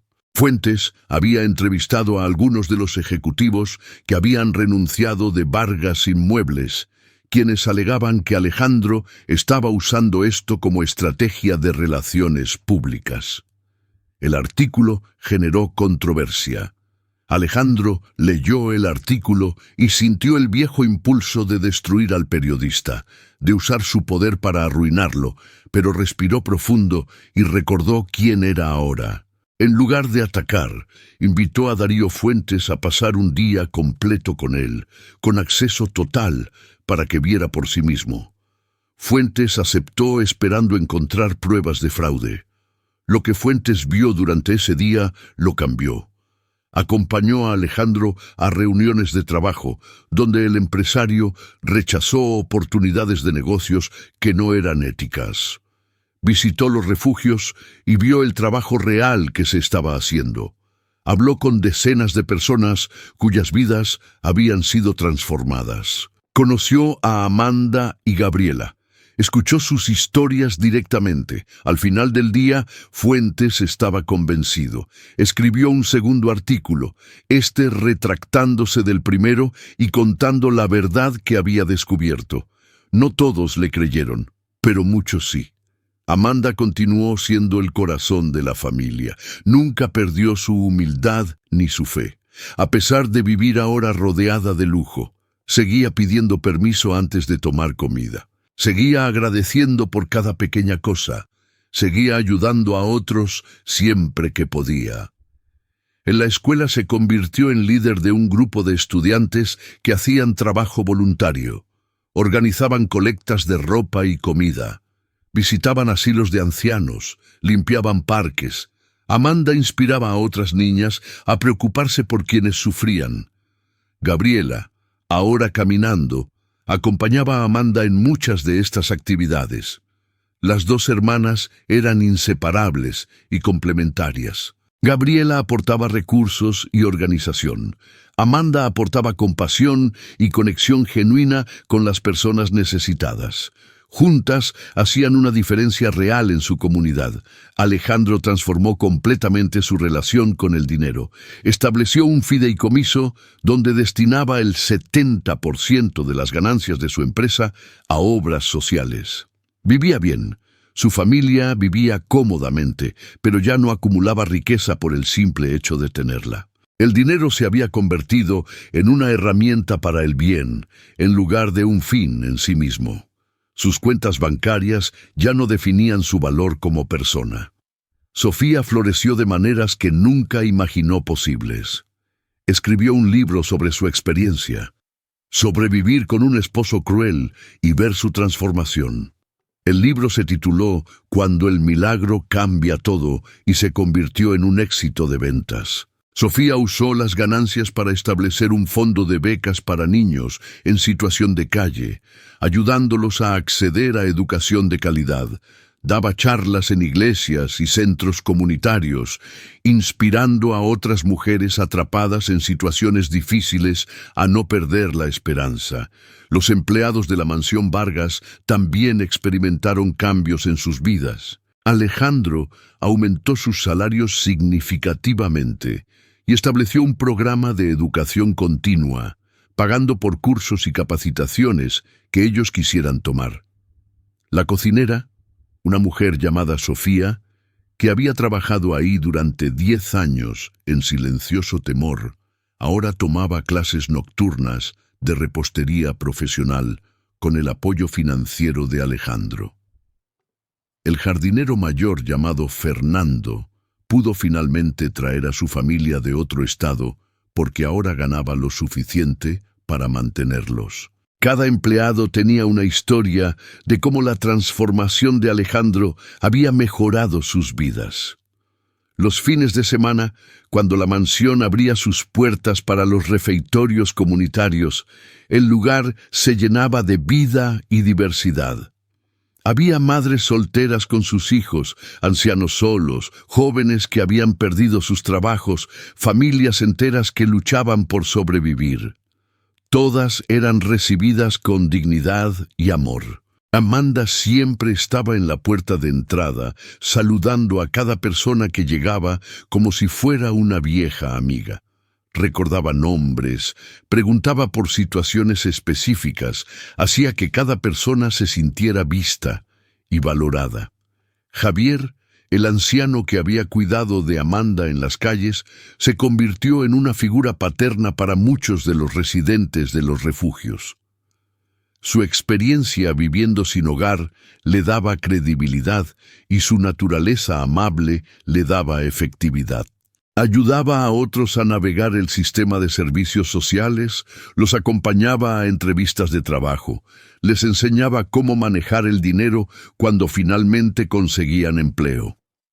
Javier encontró propósito en sus años finales y a menudo le decía a Amanda que la niña le había salvado la vida. Tanto como Amanda sentía que Javier la había protegido en las calles, Carla seguía siendo parte integral de la familia extendida de los Vargas. Cenaba con ellas frecuentemente, pasaba vacaciones juntas. Era como una tía para Amanda y Gabriela. Su carrera en el hospital prosperaba y ella misma comenzó a hacer trabajo voluntario en las clínicas gratuitas que Alejandro había establecido en los refugios. Carla conoció a un médico que trabajaba en uno de esos refugios. Se enamoraron y eventualmente se casaron. Alejandro y Sofía fueron los padrinos de la boda. 2 años después de que Amanda llegara a vivir con la familia Vargas, Alejandro decidió hacer algo más. Compró un terreno grande en las afueras de la ciudad y construyó un centro comunitario completo. No era solo un refugio, sino un lugar con viviendas transitorias, comedores, clínicas médicas, aulas para educación, talleres de capacitación laboral, áreas recreativas y hasta una pequeña capilla para quienes quisieran orar. El centro se llamó Casa Amanda, en honor a la niña que había iniciado todo. La inauguración fue un evento masivo con cientos de personas, autoridades locales, organizaciones sin fines de lucro y medios de comunicación. Durante el discurso de inauguración, Alejandro pidió que Amanda subiera al estrado con él. La niña, ahora de 10 años, se veía incómoda con tanta atención, pero Alejandro insistió: «Este lugar lleva tu nombre, porque tú me enseñaste lo que realmente importa en la vida», dijo Alejandro con su mano en el hombro de Amanda. «Me enseñaste que cada persona tiene valor, sin importar dónde viva o cuánto dinero tenga. Me enseñaste que la fe puede mover montañas y que el amor es más poderoso que cualquier otra cosa. Yo era un hombre perdido en mi propia arrogancia y tú, sin saberlo, me salvaste. Esta casa, Amanda, es mi manera de intentar pagar hacia adelante lo que tú hiciste por mí y mi familia». Los asistentes aplaudieron largamente. Amanda, con su característica humildad, solo sonrió y abrazó a Alejandro. Las cámaras capturaron el momento, una imagen que se volvería icónica, el empresario antes cruel y la niña de la calle que lo había transformado, abrazadas frente a un edificio que representaba esperanza para cientos de personas. Casa Amanda se convirtió rápidamente en un modelo de cómo abordar el problema de las personas sin hogar de manera integral. Otros empresarios visitaban el lugar, estudiaban sus programas, intentaban replicar el modelo en otras ciudades. Alejandro compartía generosamente sus conocimientos y recursos, ayudando a establecer centros similares en varias regiones. El movimiento creció más allá de lo que había imaginado. Gabriela continuó fortaleciéndose. Su caminar mejoró hasta el punto en que ya no cojeaba. aunque los doctores seguían sin poder explicar médicamente cómo había sucedido. Gabriela decidió que quería ser médica cuando creciera. Específicamente, quería especializarse en casos considerados imposibles, porque ella sabía que a veces lo imposible era posible. Estudiaba con dedicación, sus calificaciones eran excelentes y su determinación era inquebrantable. Amanda también destacaba académicamente, pero su verdadera pasión estaba en ayudar a otros. Le decía a Sofía que cuando creciera quería trabajar con personas sin hogar. Quería asegurarse de que ninguna niña tuviera que pasar por lo que ella había pasado. Sofía la escuchaba con orgullo, sabiendo que su hija adoptiva tenía un corazón que podía cambiar el mundo. Los años pasaron. Amanda y Gabriela crecieron juntas, enfrentando los desafíos normales de la adolescencia, pero siempre apoyándose mutuamente. Cuando Amanda cumplió 15 años, tuvo una ceremonia especial donde públicamente declaró que la familia Vargas era su familia elegida, que Alejandro y Sofía eran sus verdaderos padres en todos los sentidos que importaban y que Gabriela era su hermana del alma. No hubo un ojo seco en la celebración. Alejandro nunca volvió a ser el hombre cruel que había sido. Tuvo momentos difíciles, días en que las presiones del trabajo lo tentaban a volver a viejos hábitos, pero siempre se detenía y recordaba. Recordaba a Gabriela muriendo en esa cama de hospital. Recordaba la oración simple de una niña de 8 años. Recordaba el milagro que había presenciado. Esos recuerdos lo mantenían anclado a sus nuevos valores. Sofía vivió para ver cumplirse muchos de sus sueños. Su esposo se había convertido en el hombre que ella siempre supo que podía ser. Sus hijas estaban sanas y felices, y su vida tenía propósito significativo. A menudo reflexionaba sobre cómo un momento de desesperación total había sido el catalizador para bendiciones inimaginables. La enfermedad de Gabriela, que parecía la peor tragedia posible, había terminado siendo el punto de quiebre, salvó a toda su familia de una vida vacía. Los programas sociales de Alejandro continuaron expandiéndose y evolucionando. Casa Amanda se multiplicó en 5 centros más en diferentes partes del país. Miles de personas pasaron por esos lugares recibiendo no solo ayuda inmediata, sino herramientas para reconstruir sus vidas. Hubo historias increíbles de transformación, adictos que se rehabilitaron, personas mentalmente enfermas que recibieron tratamiento apropiado, familias que salieron de la pobreza extrema, jóvenes que obtuvieron educación y construyeron carreras exitosas. Javier vivió hasta los 72 años. Murió pacíficamente en su cama en Casa Amanda, rodeado de personas que lo amaban. Amanda, que entonces tenía 16 años, estuvo con él hasta el final. Las últimas palabras de Javier fueron de gratitud, agradeciéndole a Amanda por haberle dado años finales llenos de dignidad y propósito. El funeral fue multitudinario, con cientos de personas cuyas vidas Javier había tocado. Alejandro dio el elogio hablando sobre cómo un hombre que la sociedad había descartado había terminado siendo héroe para tantos.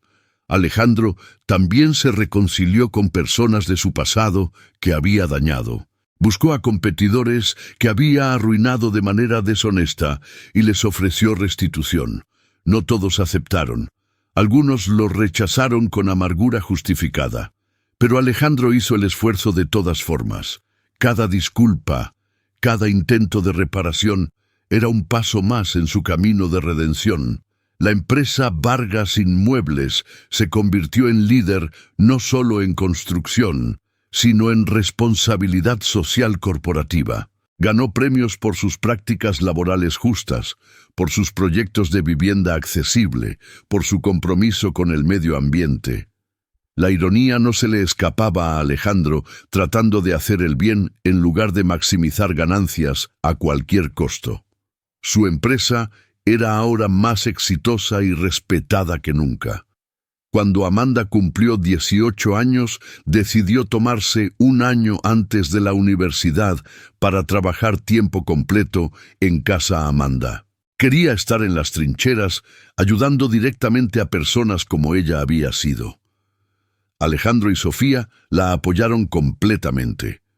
Durante ese año, Amanda coordinó programas, mentoreó a niños de la calle, trabajó turnos en el comedor, limpió baños cuando fue necesario, nunca se consideró por encima de ningún trabajo.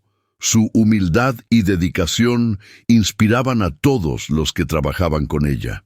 Gabriela, por su parte, fue aceptada en una universidad prestigiosa con especialización en medicina. Sus profesores notaban algo diferente en ella, una empatía con los pacientes que iba más allá de lo normal. Gabriela nunca olvidaba que había estado en el otro lado, que había sido la paciente desahuciada, que había experimentado la impotencia de la enfermedad terminal. Eso la hacía una estudiante de medicina excepcional. Alejandro y Sofía envejecieron juntas de manera hermosa. Sus cabellos se tornaron grises, sus rostros se llenaron de arrugas, pero sus ojos brillaban con un amor y paz que no habían tenido en su juventud. Pasaban tardes caminando por los jardines de su casa, hablando sobre sus hijas, sobre los proyectos sociales, sobre la vida que habían construido juntas después de casi perderlo todo. La historia de la familia Vargas se convirtió en leyenda en su comunidad. Las personas hablaban sobre el milagro de la niña que fue sanada 2 veces, sobre el empresario cruel que se transformó en benefactor, sobre la niña de la calle que llegó a cambiar cientos de vidas. Hubo quienes siempre dudaron de la veracidad de los milagros, atribuyéndolos a coincidencias médicas o exageraciones. Pero para quienes habían estado ahí, quienes habían presenciado los eventos, no había duda. Algo extraordinario había sucedido. Amanda nunca olvidó sus raíces, aunque ahora tenía una familia amorosa y todos los recursos que pudiera necesitar. Seguía visitando los lugares donde había vivido en las calles. Iba al puente donde solía dormir, al semáforo donde había conocido a Alejandro. Hablaba con las niñas que todavía vivían en esas situaciones, les daba esperanza, les mostraba que un futuro diferente era posible. Muchas de esos niños terminaron en Casa Amanda y varias fueron adoptadas por familias que seguían el ejemplo de los Vargas. Alejandro estableció un legado duradero. En su testamento dejó la mayor parte de su fortuna a un fideicomiso que garantizaría el funcionamiento de Casa Amanda y proyectos similares a perpetuidad. Sus hijas recibirían suficiente para vivir cómodamente, pero la verdadera herencia que les dejaba era el ejemplo de cómo usar el privilegio y los recursos para servir a otros. La transformación de Alejandro Vargas fue completa y permanente. El hombre que alguna vez había valorado el poder sobre todo lo demás, ahora encontraba su mayor satisfacción en servir. El empresario que había pisoteado a los débiles ahora dedicaba su vida a levantarlas. La persona que había considerado la religión como debilidad ahora reconocía que la fe había salvado no solo el cuerpo de su hija, sino su propia alma. Sofía escribió un segundo libro años después, enfocándose en las lecciones aprendidas sobre familia, perdón y redención. El libro incluía entrevistas con Amanda, Gabriela, Carla y docenas de personas cuyas vidas habían sido tocadas por la transformación de Alejandro. Se convirtió en lectura requerida en varios programas de trabajo social y en escuelas de negocios que enseñaban sobre responsabilidad corporativa. Gabriela se graduó de la universidad con honores y fue aceptada en la escuela de medicina más prestigiosa del país. Su meta era especializarse en cardiología, el campo que le había salvado la vida para poder ayudar a otras niñas con condiciones cardíacas desesperadas. Llevaba consigo la lección de que la medicina era importante, pero que había cosas más allá de la medicina, que el espíritu humano y la fe tenían poder propio. Amanda también fue a la universidad estudiando trabajo social y administración sin fines de lucro. Su plan era eventualmente dirigir Casa Amanda y expandir el modelo a nivel nacional. Tenía la visión, la pasión, y ahora estaba adquiriendo las habilidades técnicas necesarias. Alejandro trabajaba con ella enseñándole sobre administración de organizaciones, sobre cómo manejar finanzas, sobre liderazgo. Era una educación que ninguna universidad podía proporcionar completamente. La mansión de los Vargas continuó siendo un lugar de refugio y celebración. Los refeitorios de fin de semana nunca terminaron. Incluso cuando Alejandro y Sofía eran ya ancianos, insistían en mantener la tradición. Amanda y Gabriela, ya adultas, tomaron más responsabilidad en la organización, pero sus padres siempre estaban presentes saludando a los invitados, sirviendo comida, escuchando historias. Carla y su esposo tuvieron 3 hijos que crecieron viendo el ejemplo de servicio de la familia Vargas. Los niños de Carla se hicieron muy cercanos a Amanda y Gabriela, y la siguiente generación continuaba el legado de compasión y acción social. Los críticos de Alejandro eventualmente se callaron o se convirtieron. Era imposible negar el impacto real que estaba teniendo. Miles de vidas habían sido cambiadas, comunidades enteras habían sido transformadas. Los números hablaban por sí mismos. Tras criminalidad reducidas en áreas donde operaban los refugios, cientos de personas que habían salido de la pobreza, niños que ahora asistían a escuelas en lugar de vivir en las calles. Alejandro vivió hasta los 78 años. Murió pacíficamente en su cama, rodeado de Sofía, Amanda y Gabriela. Sus últimas palabras fueron de gratitud. Agradeció a su esposa por nunca rendirse con él. Agradeció a Gabriela por perdonarlo y amarlo a pesar de todo. Y agradeció a Amanda por ser el instrumento que Dios usó para salvarlo. Cerró sus ojos con una sonrisa en el rostro, en paz completa consigo mismo y con el mundo. El funeral de Alejandro Vargas fue un evento masivo. Asistieron empresarios, políticos, trabajadores sociales y cientos de personas comunes cuyas vidas él había tocado. Pero los momentos más emotivos vinieron de los testimonios de antiguos indigentes, de personas que habían pasado por Casa Amanda, de empleados que habían sido reinstalados después de despidos injustos. Uno por uno, compartieron cómo Alejandro les había devuelto su dignidad, cómo les había dado una segunda oportunidad, cómo había demostrado que las personas podían cambiar verdaderamente.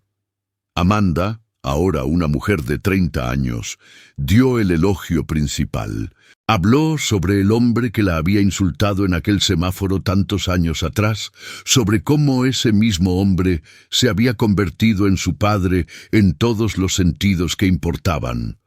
Habló sobre redención, sobre cómo nunca era demasiado tarde para cambiar, sobre cómo un momento de humildad podía transformar el resto de una vida.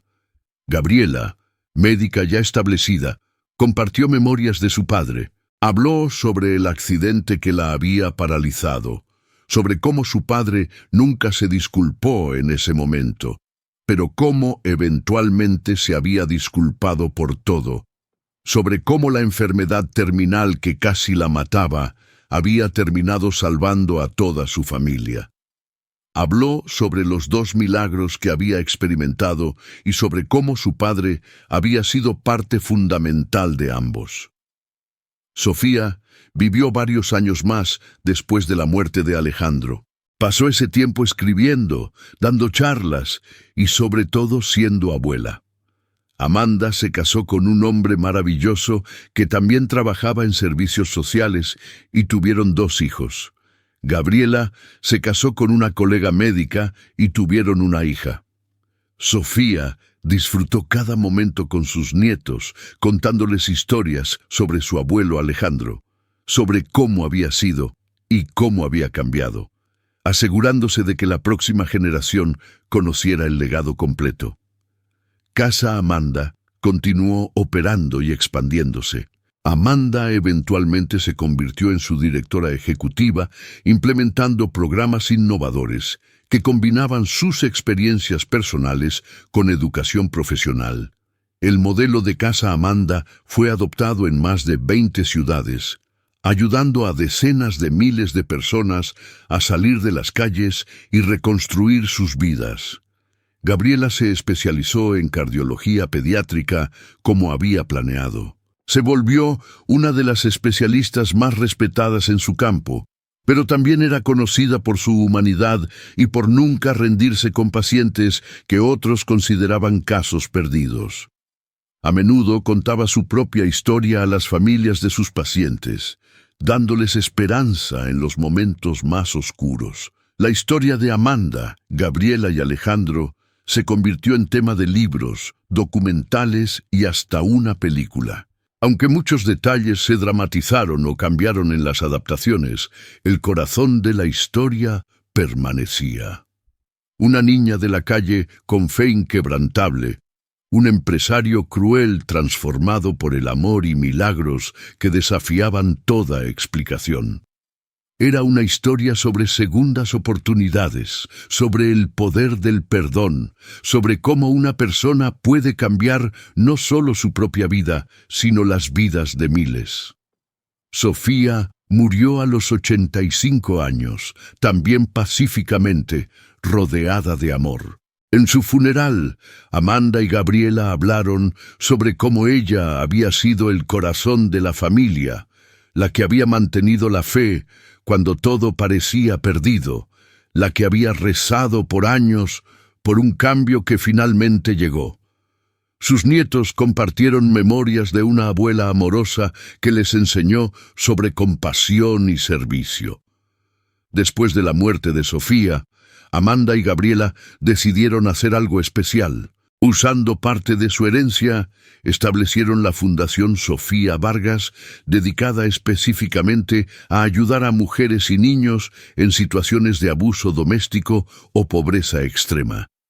Era su manera de honrar a la mujer que les había dado tanto amor. Los años continuaron pasando. Amanda y Gabriela envejecieron, pero nunca se alejaron de los valores que habían aprendido. Siguieron trabajando en sus respectivos campos, siguieron sirviendo a otros, siguieron contando la historia de lo que había sucedido tantos años atrás. Sus propios hijos crecieron con esos valores y la siguiente generación continuó el legado. La familia Vargas se había convertido en sinónimo de transformación y servicio en su comunidad. Múltiples generaciones habían sido tocadas por lo que comenzó con una niña de 8 años orando por otra niña moribunda. El impacto se extendía como ondas en un estanque, tocando vidas que tocaban otras vidas, creando una red de compasión y esperanza que crecía cada año. Amanda nunca olvidó aquella noche bajo el puente cuando escuchó la voz de Dios pidiéndole que orara por Gabriela. En momentos difíciles, en decisiones importantes, volvía a ese recuerdo, a esa certeza absoluta de que algo más grande que ella estaba obrando. Esa fe la había sostenido en las calles, la había guiado hasta la familia Vargas y continuaba guiándola en su trabajo, ayudando a otros. Gabriela tampoco olvidó las 2 veces que había sido sanada milagrosamente. Como médica entendía la ciencia, respetaba la evidencia, pero también sabía que había cosas más allá de lo que la medicina podía explicar. Esa perspectiva la hacía única en su campo, capaz de combinar conocimiento científico con apertura a lo extraordinario.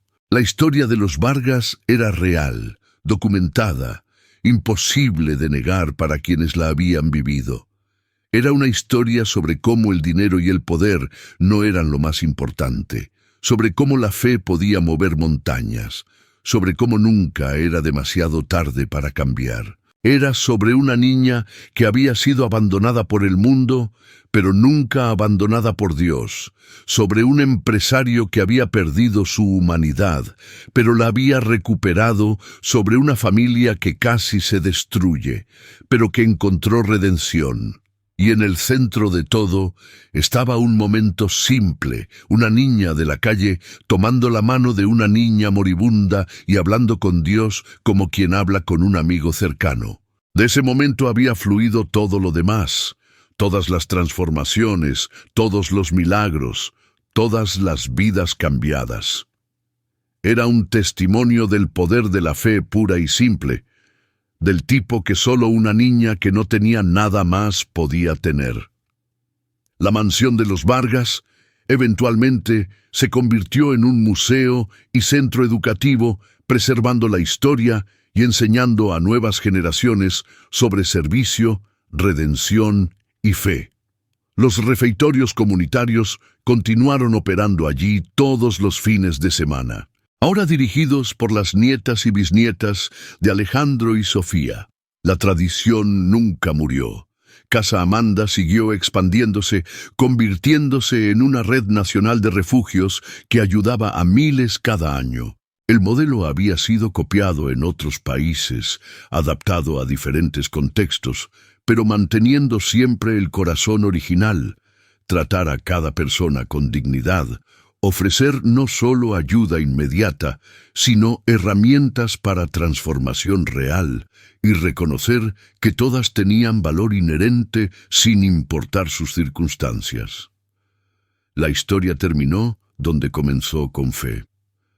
Amanda había tenido fe cuando no tenía razón para tenerla, cuando vivía en las calles sin nada. Esa fe la había llevado a orar por Gabriela.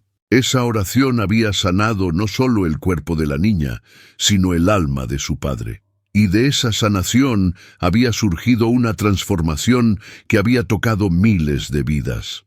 Era prueba de que a veces, cuando todo parece perdido, cuando la lógica dice que no hay esperanza, la fe puede cambiar absolutamente todo.